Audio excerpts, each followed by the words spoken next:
कैसे कलाकार अपना घर से ही सीखेला, अपना घर से अगर इतना प्यार दुलार मिलेला तो आगे चल के भी बहुत सारा नाम करेला। और ये मंच पे बुलावे खातिर तहे दिल से और पूरा टीम के हम धन्यवाद कर चाहते हैं। बाकी केहू छूट गई होई तो हमारा बात की ठेस मत पहुँचाई।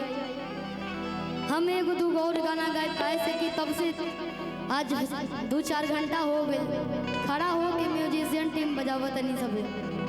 अंजनी सर के ठीक बा बस कैसे तबला बा, तबला के भी हो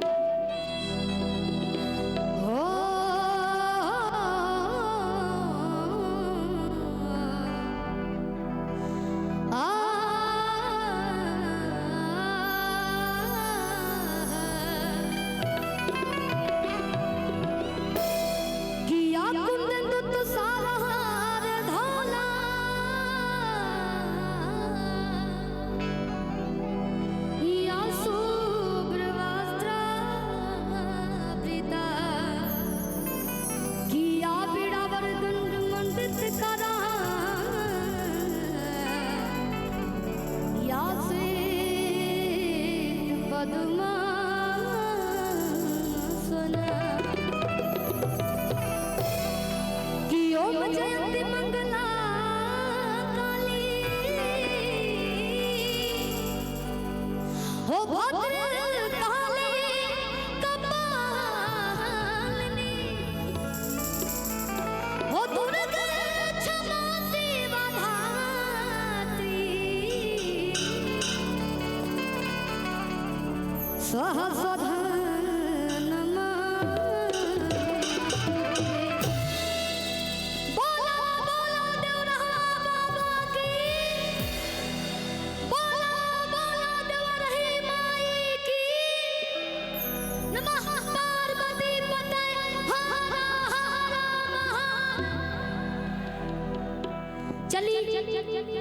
और ये प्रोग्राम सफल के कगार पे ही बाटे। दूगो गाना गाई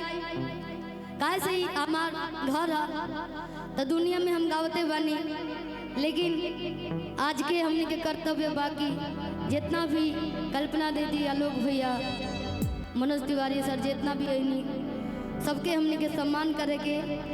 और बहुत अच्छा लागल कि सब लोग बहुत ईमानदारी पूर्वक ताली बजावल है और इतना चैन से बैठल है। एगो एक लाइन बस भजन गावत है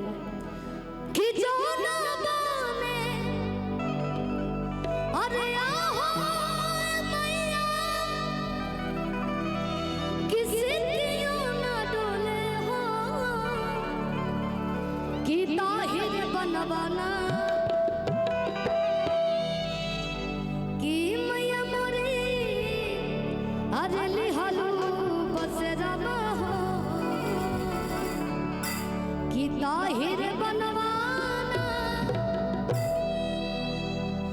कि जोना बाने आहो मैया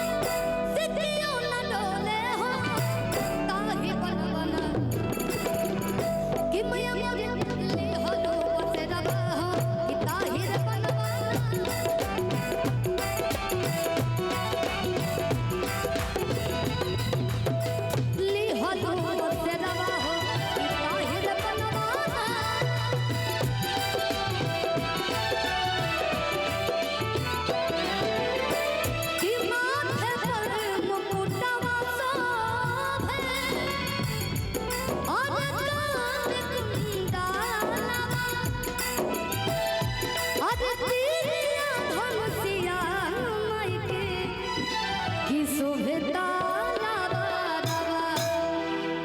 हम जाना था कि अब सब लोग भागे लगल ऐसे लगी तो हम